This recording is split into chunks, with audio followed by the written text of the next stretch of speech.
Lectura correspondiente a la campaña Espiritualidad Emocionalmente Sana por parte de la Iglesia de Cristo Centro. La aflicción bíblica en Job, el camino de Dios hacia nuevos comienzos.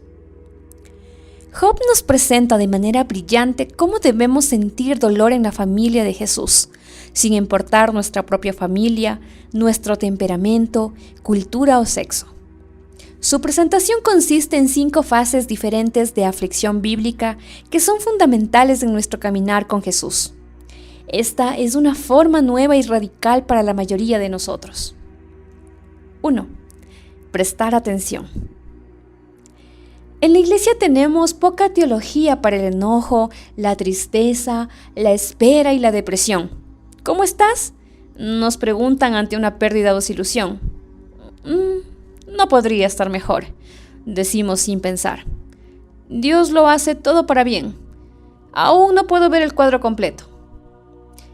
En cambio, Job gritó en su dolor sin reprimir nada.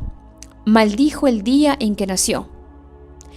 Que perezca el día en que fui concebido y la noche en que anunció ha nacido un niño. Que ese día se vuelva oscuridad.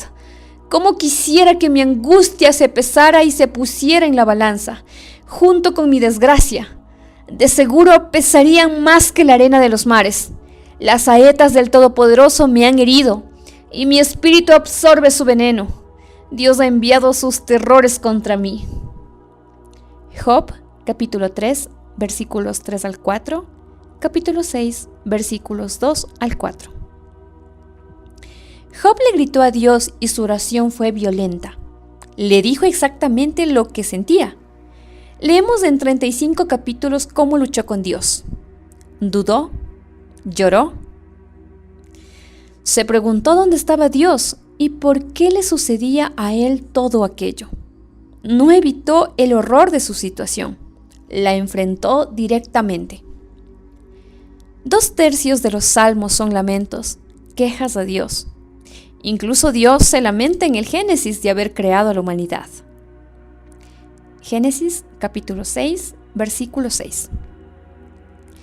David escribió una poesía después de la muerte de Saúl y de Jonatán, su mejor amigo, y le ordenó a su ejército que le cantara un lamento a Dios. Segunda de Samuel, capítulo 1, versículos 17 al 27. Jeremías escribió un libro completo del Antiguo Testamento titulado Lamentaciones. Ezequiel también se lamentó. Daniel sintió angustia. Jesús lloró por Lázaro y gritó de dolor por Jerusalén. Juan, capítulo 11, versículo 35 y Lucas, capítulo 13, versículo 34. Si el hombre y la mujer fueron hechos a imagen de Dios, ¿qué pasó con nosotros? Se ha dicho que los salmos son una escuela de oración. Un erudito bíblico escribió lo siguiente en un artículo titulado Dios, maldito Dios, una reflexión en cuanto a expresar enojo en la oración. Se ha dicho que los salmos son una escuela de oración. Un erudito bíblico escribió lo siguiente en un artículo titulado Dios, maldito Dios, una reflexión en cuanto a expresar enojo en la oración. Se ha dicho que los salmos son una escuela de oración. Si esto es cierto, entonces debe decirse que los cristianos, en los últimos años al menos, han sido bastante selectivos en su manera de orar. Han considerado que un número significativo de salmos no son aceptables para usarlos en sus cultos. Son los salmos de maldición. Nos sentimos incómodos ante esta rara y confusa franqueza. Cuando me convertí al cristianismo, me enseñaron que el enojo era un pecado. Entonces evité todos mis sentimientos de irritación, molestia, resentimiento y odio, porque quería ser como Jesús. ¿Eran pecados? Sí y no. Cuando no procesamos ante Dios los sentimientos que nos hacen humanos, como el miedo, la tristeza o el enojo, nos perjudicamos. Nuestras iglesias están llenas de cristianos que se perjudican a sí mismos y que no han tratado sus emociones a través de las enseñanzas de un discipulado. No nos es posible sentir dolor sin prestar atención a nuestro enojo y a nuestra tristeza. La mayoría de la gente que asiste a las iglesias es agradable y respetable. Pocos estallan de ira, al menos en público. La mayoría, como yo, en medio de estos sentimientos difíciles, confiamos en que Dios va a honrar nuestros nobles esfuerzos. El resultado es que nos perjudicamos de una manera sutil a través de conductas pasivo-agresivas.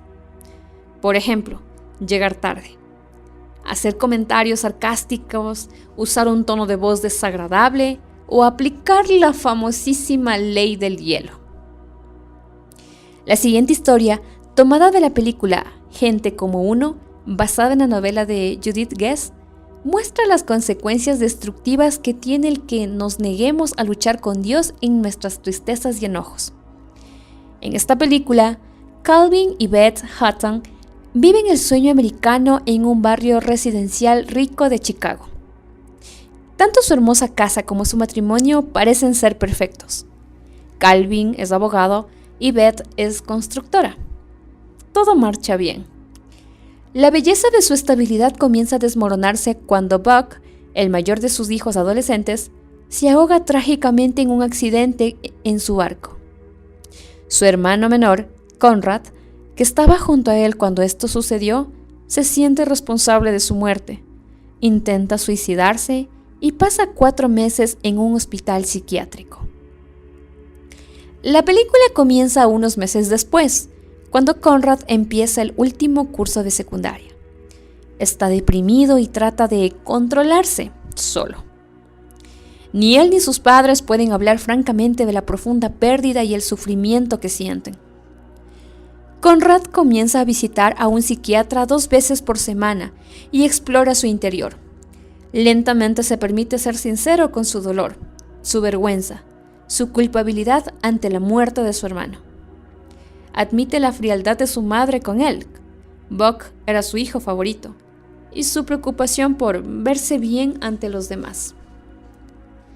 Calvin, su padre, siente la creciente tensión cuando Conrad comienza a romper las reglas invisibles de la familia y se expresa. Finalmente, trata de hablar sinceramente con su esposa, Beth. ¿No sería más fácil si habláramos abiertamente del tema?, le pregunta. Beth se defiende. ¿De qué vamos a hablar, por el amor de Dios? Yo he tenido suficientes cambios en mi vida.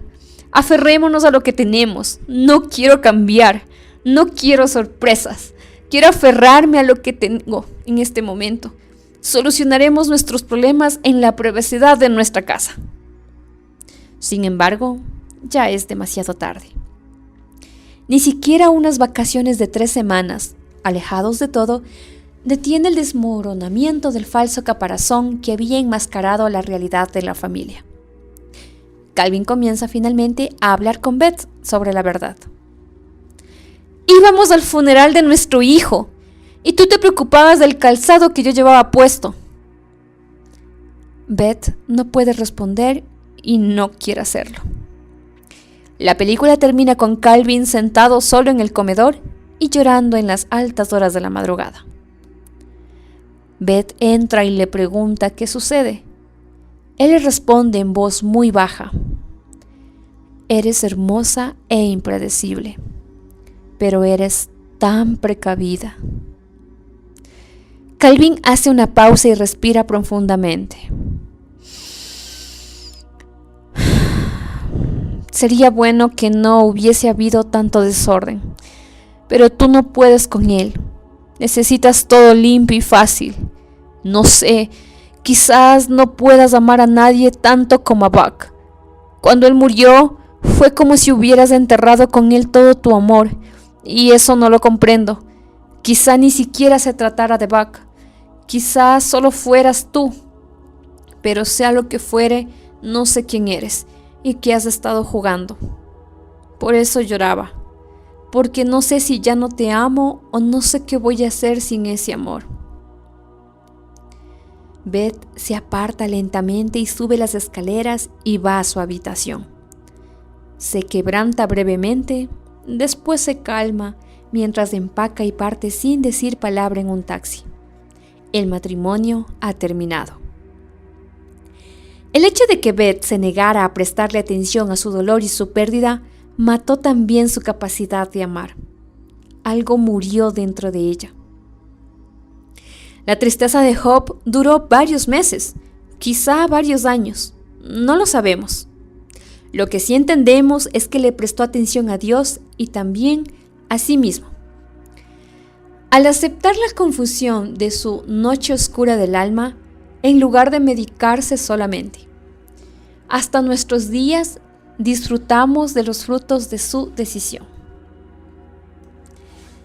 Querida familia Iglesia de Cristo y Barra Centro, gracias por ser los compañeros ideales en este hermoso viaje hacia una espiritualidad emocionalmente sana. Los invitamos a que nos sigan acompañando con la siguiente lectura. Esperar en el punto intermedio de la confusión y aceptar el don de los límites.